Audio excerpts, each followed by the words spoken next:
Greetings to everyone out there in the NoDQ galaxy. Welcome to the end of an era, the final Tuesday night live stream for WWE Smackdown. Thank you all to watching in the chat room. I appreciate your viewership and support. Let's go ahead and get started with this review. We had the show kick off with a recap of Eric Rowan and Roman Reigns. You had Rowan come out. He said that all he's done is annihilate people, and he called his destruction a work of art. And then he added that might makes right. This led to Daniel Bryan coming out. Bryan got in Rowan's face and said, if Rowan wants respect, then fight him right now. Bryan was ready for a match. Eric Rowan accepted the match, and we had a match.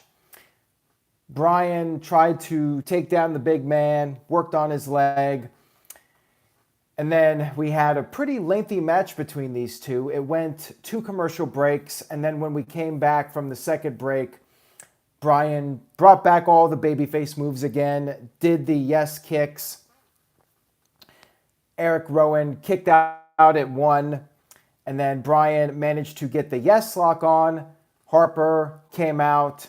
Harper got up on the apron. Daniel Bryan went after him, and then Eric Rowan took advantage of the situation, gave Bryan the Iron Claw choke slam, and then Bryan's foot got caught up in the ropes. Rowan grabbed him, did another Iron Claw choke slam, and pinned Daniel Bryan.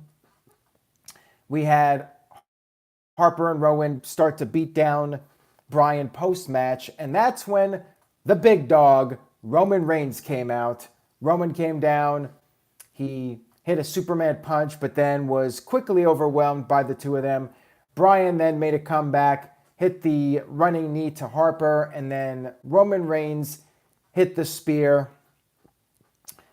Roman Reigns he reached out for Daniel Bryan, offered his hand to Bryan. Bryan did not accept it, but then got on the mic and said that all he needs is a one-word response. And he said, do you want to see me and Roman Reigns kick their disrespectful asses? To which the entire crowd did, of course, the yes chants. And it was announced later on that at Hell in a Cell, it will be Roman Reigns and Daniel Bryan versus Eric Rowan and Luke Harper in a tag team match. So there you go. That was the opening segment of SmackDown. And then we had a Brock Lesnar and Kofi Kingston recap. Kofi had a sit-down interview with Michael Cole. Kofi wanted Cole to do the proper introduction, which is the WWE World Champion. But then Kofi forgot that Michael Cole actually does not know how to move his hips and figured, you know what, best we don't go that route.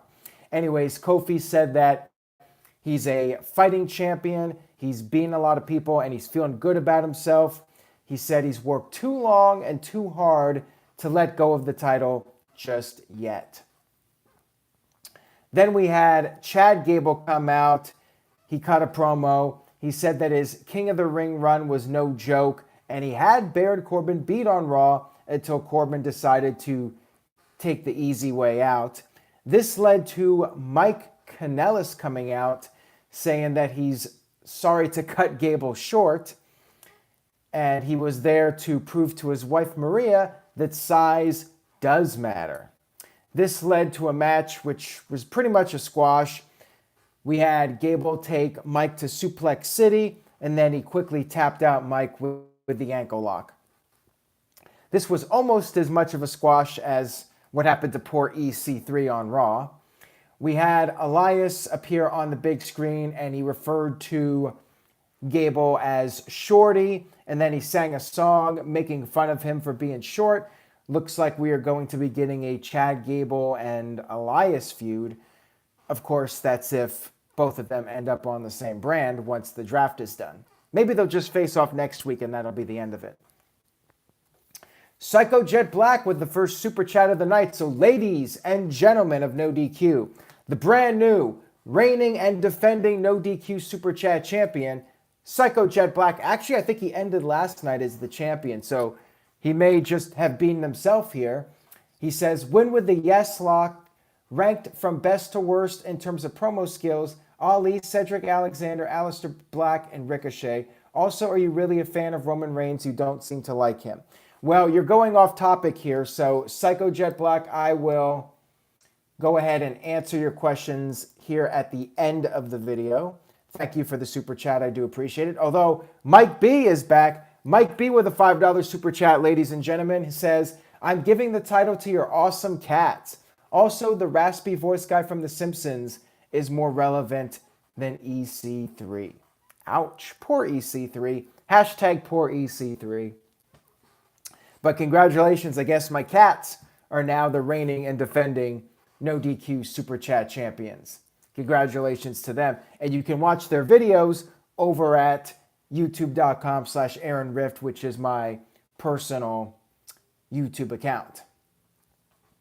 All right, let's get back to SmackDown. We had a recap of Carmella winning the 24/7 title, and then Charlotte was backstage asking R-Truth if he had seen Carmella.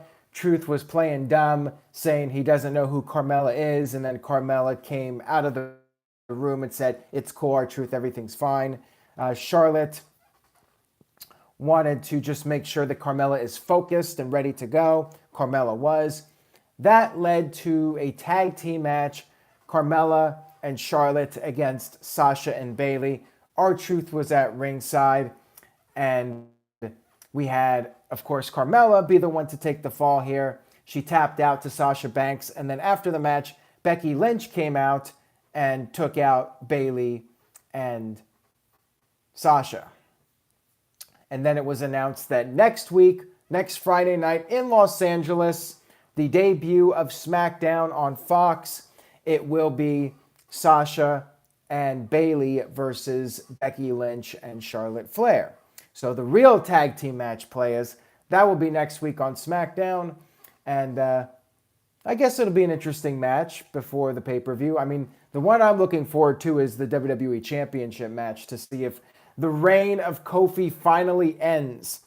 Myself and Jeff Meacham, we're going to be there, and I think we'll have the biggest celebration if Brock Lesnar wins the title. If Kofi wins, it might be an anger-filled recap video. I'll just say that much right now.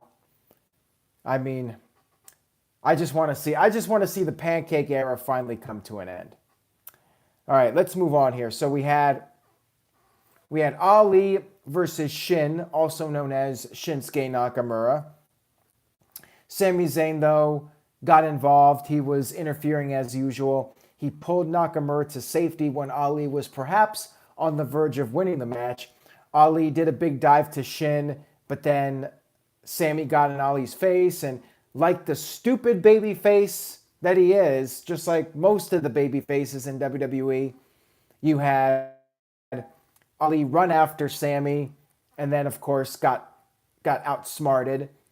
Shin hit the Kinshasa, pinned Ali, and yeah, it's the typical pattern. The baby face gets easily distracted and gets outsmarted by the heels. So whatever.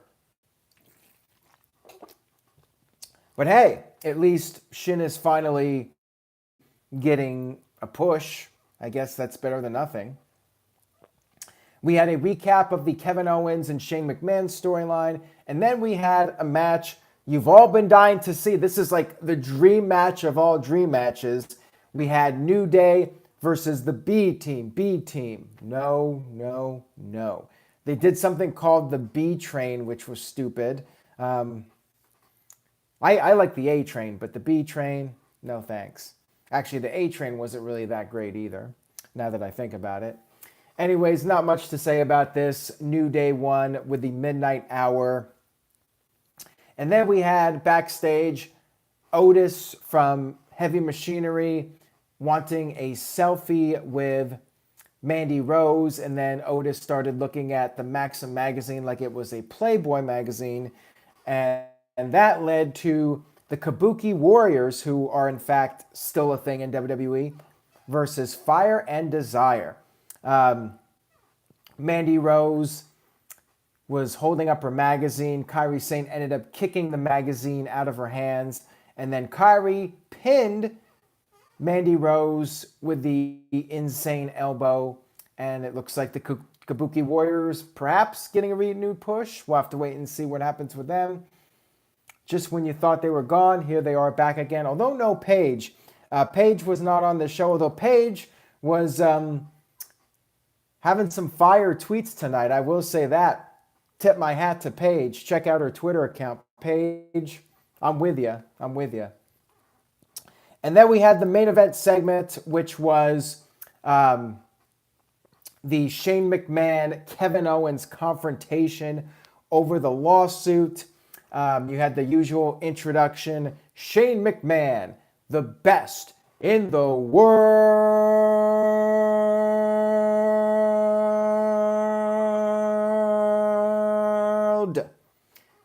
Then we had Kevin Owens introduced. He came out through the crowd. Shane then presented two options for Kevin Owens.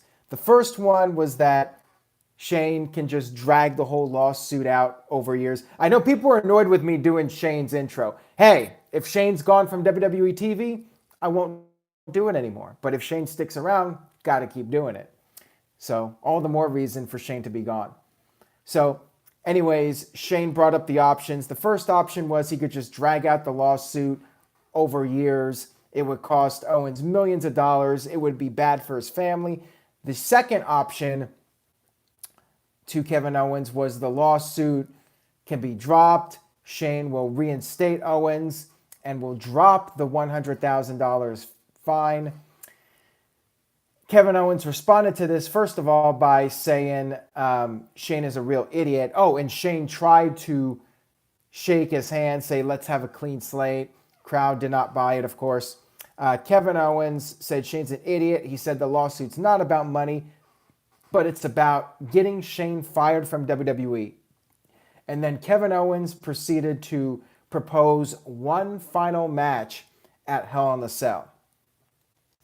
And if Shane wins this match, Kevin Owens will be gone from WWE. He's still fired, and he will be gone.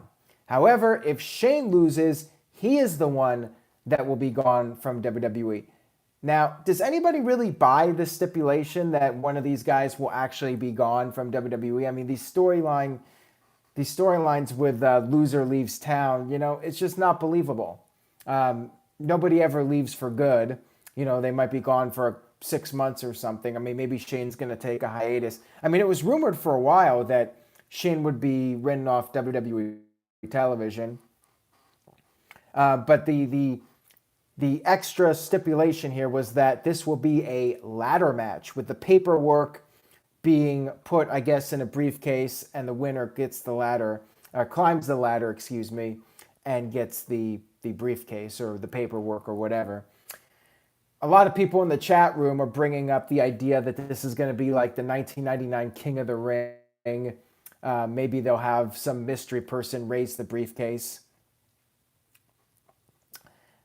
This match was so important, by the way, that as soon as Kevin Owens mentioned the ladder match, we had a quick cutaway to Becky Lynch cutting a promo, and Sasha Banks attacked her, beat her up by this fence, I guess to be a little teaser for Hell in a Cell. And that was the actual end of the show, not the Kevin Owens, Shane McMahon stuff. So there you go. That's how important the Kevin Owens and Shane stuff is.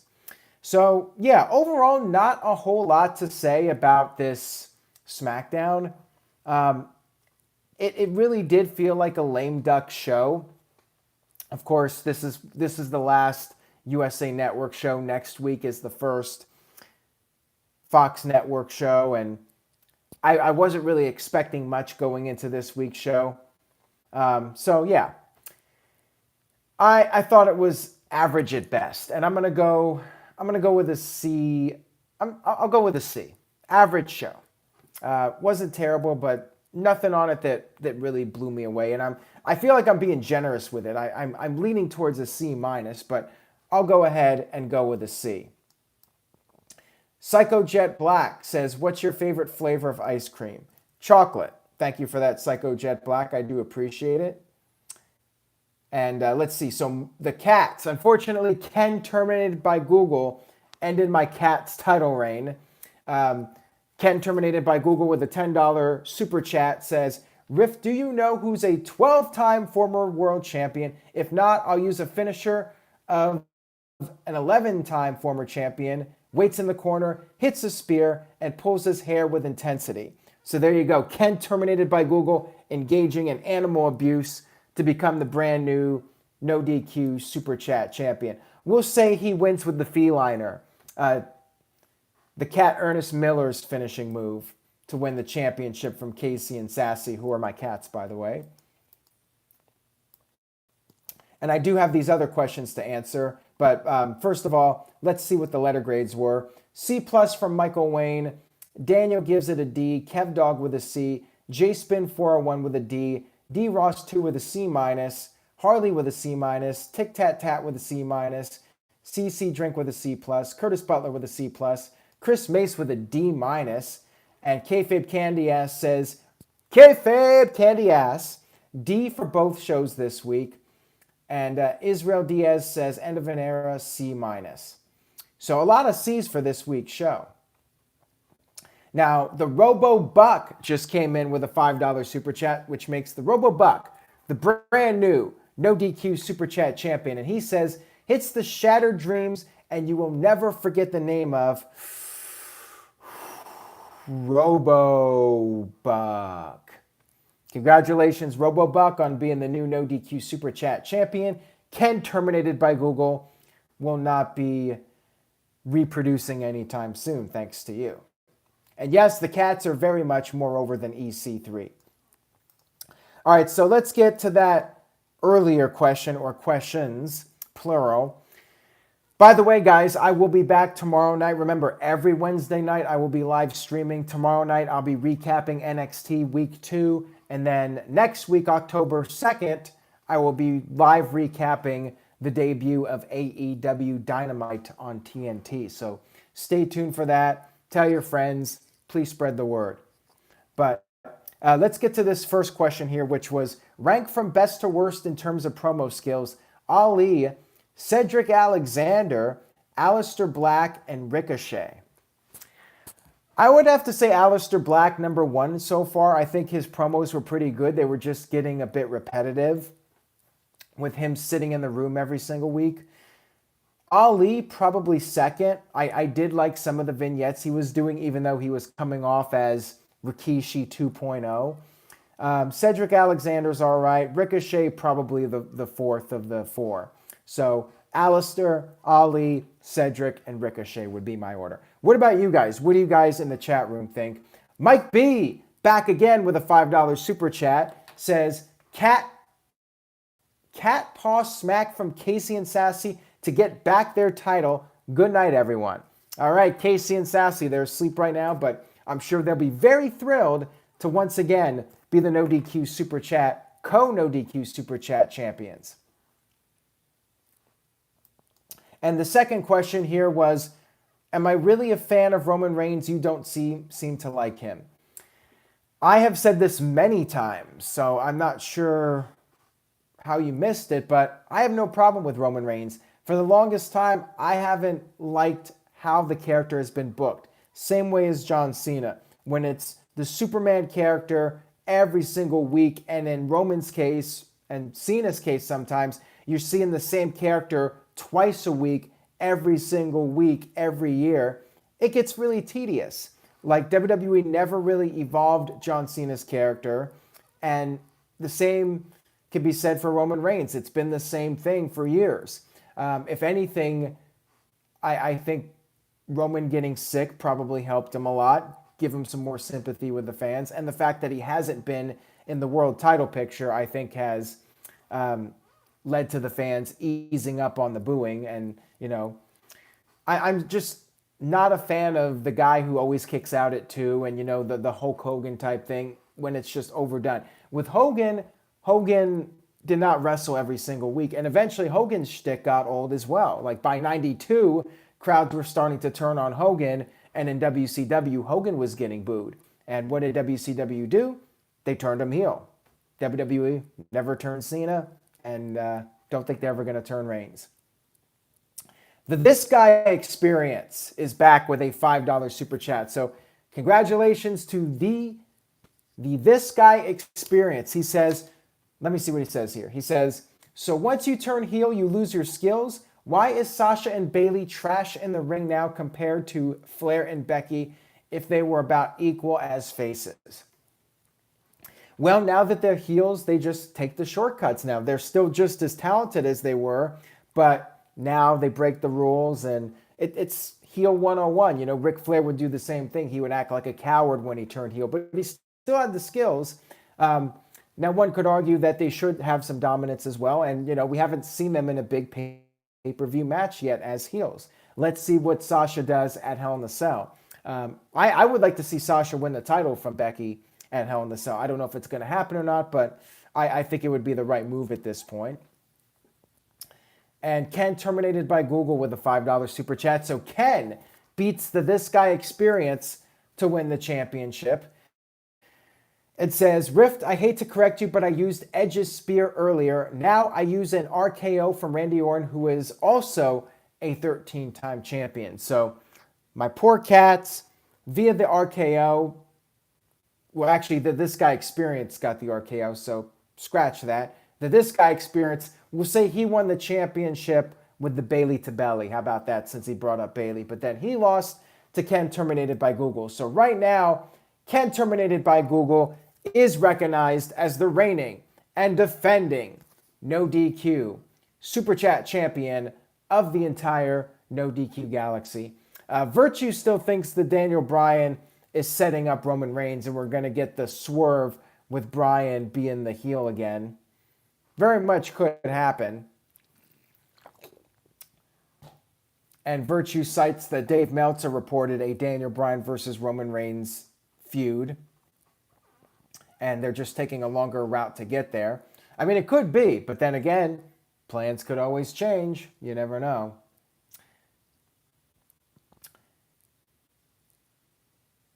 And Dominic Vincent says, I want Sasha to get the title. Becky calling herself the man crap needs to finally end. Yeah, I agree. I think Becky,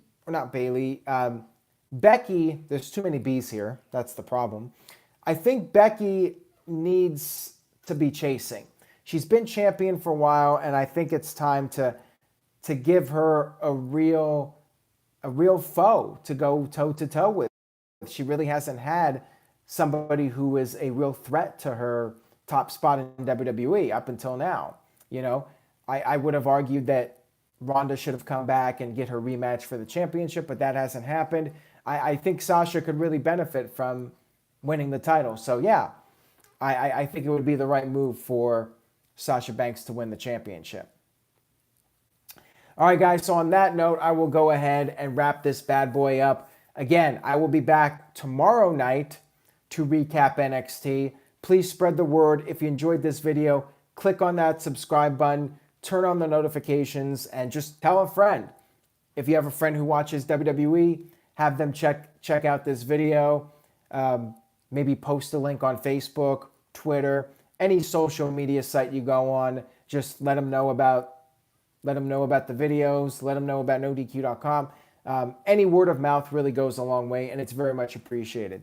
So thank you guys for tuning in. Tomorrow night I'll be back, and stay tuned for the No DQ review later this week. And then next week, everything changes. It's a new era. AEW Dynamite, Friday Night Smackdown, NXT, Raw.